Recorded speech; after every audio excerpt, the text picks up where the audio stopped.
हाथ में देना है, क्योंकि उसमें महिलाओं को भी उस पन्ना प्रमुख में जोड़ना है, ताकि 10, 12, 15 परिवार की जिम्मेवारी एक एक कार्यकर्ता के हाथ में हो। ऐसी व्यवस्था खड़ी करके और एक चौंका देने वाला परिणाम, चौंका देने वाला मैं इसलिए कहता हूं, कई बार चर्चा आती है तो लोग कहते हैं कि आपके पास उचाना में बड़े नेता नहीं है। मैं कहता हूं हमारे तो ये सुरेंद्र नंबरदार से लेकर के ये पूरी की पूरी जो टीम बैठी आगे, नैन साहब और बलकार डोरा, देवेंद्र अत्री तक, और ये सामने बैठे हैं, ये मिलकर के इतने मजबूत हैं कि सामने वाले बड़े बड़े खलीफा इनके सामने कोई हिम्मत नहीं रखते। इतनी मजबूत टीम है। अगर भारतीय जनता पार्टी के 223 बूथों की ये टीम मजबूत होकर के चलती है तो हम देखते हैं कि सड़कें एक एक रेसे से मजबूत होकर के कितना मजबूत रस्सा बन जाता है, उसकी ताकत कितनी हो जाती है। इस प्रकार की ताकत भारतीय जनता पार्टी के है। उस ताकत के चलते इन धुरंधरों को हम लोग धूल चटाने का काम करेंगे और नरेंद्र मोदी जी की झोली में ये हिसार लोकसभा सीट जाएगी। उचाना का बहुत बड़ा योगदान उसमें होगा, ये मैं आपसे उम्मीद करता हूं। आपको हाथ जोड़ करके प्रणाम। ऐसे देर दुर्लभ जो कार्यकर्ता यहां भारतीय जनता पार्टी के आए हैं, आपके दम पर ही पार्टी यहां तक आई है और आपके दम पर ही भारतीय जनता पार्टी आगे बढ़ेगी। और कांग्रेस पार्टी आज इस बात के ऊपर भी ध्यान देना होगा कि आज पूरे देश के अंदर कांग्रेस पार्टी सबसे ज्यादा कमजोर स्थिति में है।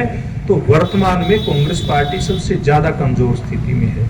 देश में सबसे कम सीटों पर अगर चुनाव लड़ा जा रहा है कांग्रेस पार्टी के द्वारा, तो ये चुनाव है देश के अंदर सबसे कम सीटों पर पहली बार हिंदुस्तान की आजादी के बाद एक रिकॉर्ड की बात है। सबसे कम सीटों के ऊपर चुनाव कांग्रेस पार्टी लड़ रही है। आज मैं सुन रहा था अमित शाह जी को, कहीं से बात निकल करके आई है, ये कांग्रेस पार्टी वालों का गठबंधन कहता है हम तो एक एक साल के लिए अलग अलग समय पर अलग अलग प्रधानमंत्री बनाएंगे। भाई देश को मोदी जैसा प्रधानमंत्री चाहिए। इन उचाना और हिसार लोकसभा वालों को एक प्रधानमंत्री चाहिए जिसने 10 साल में हिंदुस्तान की तस्वीर को बदल दिया। या ढोलमोल तरीके से चलने वाले, जिनकी कोई योजना नहीं है, जिनकी कोई नीति नहीं है, जिनकी कोई नीयत नहीं है, वो हर साल प्रधानमंत्री बना करके कैसे बदल करके कैसे देश को चलाएंगे भाई, जो संभव ही नहीं है। यानी कि कहीं कोई उनकी लीडरशिप में कोई विजन नहीं है, दृष्टिकोण नहीं है, भाई किस प्रकार से देश को आगे लेकर के जाएंगे। अगर हमने यहां से उचाना से अगर दिल्ली जाना है, मुंबई जाना है, तो पहले हम तय तो करेंगे ना कौन से रास्ते से जाना है, कौन सा रास्ता बढ़िया है। अब ये सोचा ही नहीं भी दिल्ली और मुंबई जाना है, रास्ता कौन सा होना चाहिए, उनको रास्ते का ही नहीं पता, वो किस तरह जाओगे, भटकते फिरोगे जंगलों के अंदर। भारतीय जनता पार्टी को पता है, भारतीय जनता पार्टी के नेता को पता है, भारतीय जनता पार्टी के कार्यकर्ता को पता है कि अगर दिल्ली और बंबई जाना है तो कौन से रास्ते से निकल करके जाना है, ट्रेन से जाना है कि बस से जाना है, रोड से जाना है कि जहाज से, हेलीकॉप्टर से जाना है। बिल्कुल सारा का सारा स्पष्ट होता है, कहीं कोई इसके अंदर भ्रम नहीं है। इसलिए मैं कार्यकर्ताओं से बात कहता हूं, अपने दिमाग को पूरी तरह से खोल करके, और ये मन के अंदर विश्वास होना चाहिए। जब भारतीय जनता पार्टी कमजोर होती थी, इतनी मजबूत नहीं थी, इतनी बड़ी नहीं थी, तब भी भारतीय जनता पार्टी का कार्यकर्ता यहां बैठे शोकन साहब, इनको मोर साहब, इंदर सिंह मोर, इन जैसे कार्यकर्ता बैठे। मुझे याद है जब 2001 में पद यात्रा करी थी मैंने, मैं छोटी सी उम्र होती थी मेरी, याद से 23-24 साल पुरानी बात है। युवा मोर्चा की पद यात्रा लेकर के चला था, ठंड के महीने में। इस जैसे कार्यकर्ता थे जब कुछ भी नहीं था, जब केवल इंदर सिंह मोर जैसे कार्यकर्ता कहीं कहीं दिखाई देते, तो भारतीय जनता पार्टी का कार्यकर्ता तो तब भी नहीं भटका था। आज तो हमारे पास दुनिया का सबसे लोकप्रिय नेता है नरेंद्र मोदी, सबसे लोकप्रिय नेता।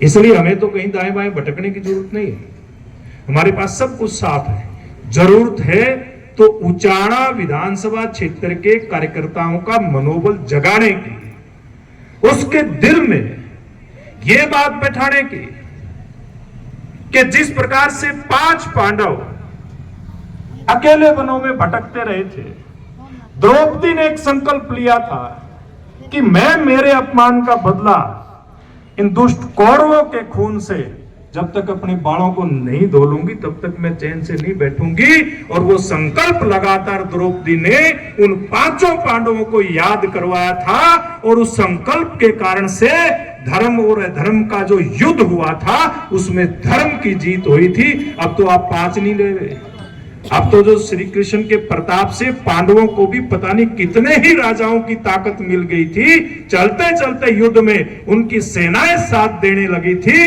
इसी प्रकार से जनता आज भारतीय जनता पार्टी के साथ खड़ी है।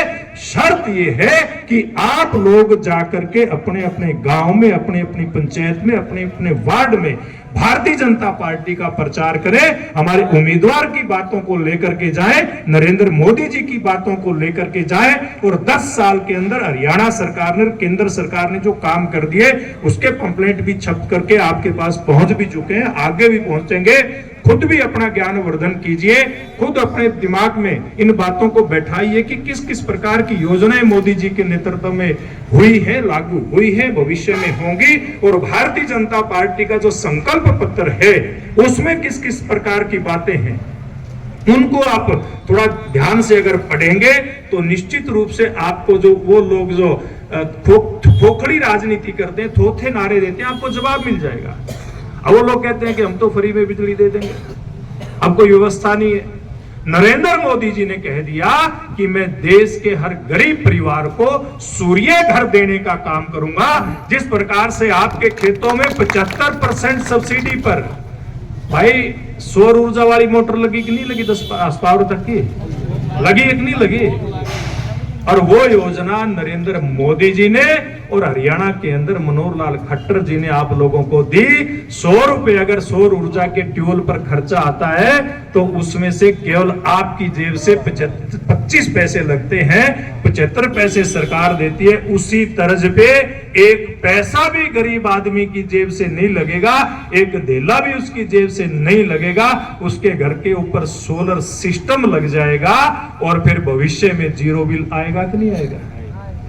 उन लोगों के पास योजना नहीं है, हमारे पास योजना सॉलिड योजना है, इससे बड़ी योजना नहीं हो सकती। और चौधरी रणजीत सिंह जी कह रहे हैं कि उनके पास ये मैग्मा थार है भी, अभी आगे तो आप जीत जाओगे, फिर छोड़ना भी पड़ेगा। लेकिन जो आप कह रहे हैं, राष्ट्रपति महोदया ने हरियाणा को इस योजना में टॉप में है, इसलिए सम्मानित किया, इसके लिए तालियां भी बजा दो। और ये मैं घटना बता देता हूं चौधरी साहब, जब 2015 में 14 में सरकार आई, 15 की बात है, एक बार मनोहर लाल जी मुख्यमंत्री, मैं उनके साथ अध्यक्ष था, मोदी साहब ने एक मीटिंग बुला रखी थी, उस मीटिंग में गए थे। तो एक हरियाणा का बहुत बड़ा अधिकारी केंद्र में, और अधिकारियों को बहुत जानकारी होती है, वो अधिकारी मेरे से मिले हरियाणा भवन में टाइम लेकर के, कहता बराला साहब मैंने आपसे चर्चा करनी। मैं क्या बताओ, उसने बहुत सारी योजनाएं बताई, मैंने मुख्यमंत्री जी चर्चा की, वो लागू भी हुई। एक विशेष योजना उसने ये बताई, कहने लगा जी सेंट्रल गवर्नमेंट 10 हार्स पावर तक के ट्यूबवेल पे जो सोलर ऊर्जा से चलेगा उसके ऊपर 35% सब्सिडी दे रही है, आप इसको लागू करवा दो हरियाणा में। क्योंकि मैं तो आपकी तरह खेतों में रहने वाला आदमी हूँ, अपने हाथ से खेती करी है, कई साल तक करी है, ये नहीं कि कभी ट्रैक्टर का स्टीयरिंग ना पकड़े, हल्का मुन्ना ना पकड़े, सारे काम करे। मेरे को ध्यान में आई बात, मैं क्या हरियाणा प्रदेश के अंदर जो साहब हमारे जो कनेक्शन के ट्यूबवेलों के, उनकी लंबी एक लाइन लगी हुई थी, क्योंकि पहले सरकारों ने कई साल तक कनेक्शन नहीं दिए थे, और उसके ऊपर खर्चा भी बहुत आता है, एस्टिमेट बनता है तो लाखों रुपए का खर्चा। अगर कहीं लाइन लंबी लग करके ट्रांसफर रखा जाता है तो 8-8, 10-10 लाख रुपए खर्चा बैठ जाता है। लंबी लाइन है, वेटिंग की लाइन है। मेरे दिमाग में बात आई, मैंने मनोहर लाल जी से बात करी, मैं क्या जी एक अधिकारी बता कर गया, ये कागज रखे, योजना है 35% सब्सिडी केंद्र सरकार दे रही है, मोदी सरकार दे रही है सौर ऊर्जा के ट्यूबवेल पे, तेरा क्या करना। मैं क्या 85% अपनी डाल दो, मैं क्या 80-85% हो जाएगी। उनको समझ में आई बात, कहने लगे इससे तो तुरंत कनेक्शन मिलने शुरू हो जाएंगे, लोगों की लंबी लाइन खत्म हो जाएगी वेटिंग की, और खर्चा भी नहीं आएगा। तुरंत अधिकारियों को कहा, 2-4 दिन बाद चंडीगढ़ आकर के मीटिंग करी, 85% नहीं 75% उसमें सब्सिडी आई, यानी कि 35 सेंटर की और 40 स्टेट की। आज ऐसे किसानों पे ठाठ हो रहे हैं कि नहीं हो रहे, ऐसे भी चल रहे हैं। इंदर सिंह मोर बता रहे हैं खेतों में एसी लगा रखे हैं। तो ऐसी योजना नरेंद्र मोदी जी की है, वैसे नहीं अभी कोई विजन नहीं है। भाई जाना हो जी इंदर क्यों कहते भाई फ्री में बैठ ले, बिना टिकट बैठ ले, अगर चेक करा होगा पकड़ेगा, वो काम नहीं है।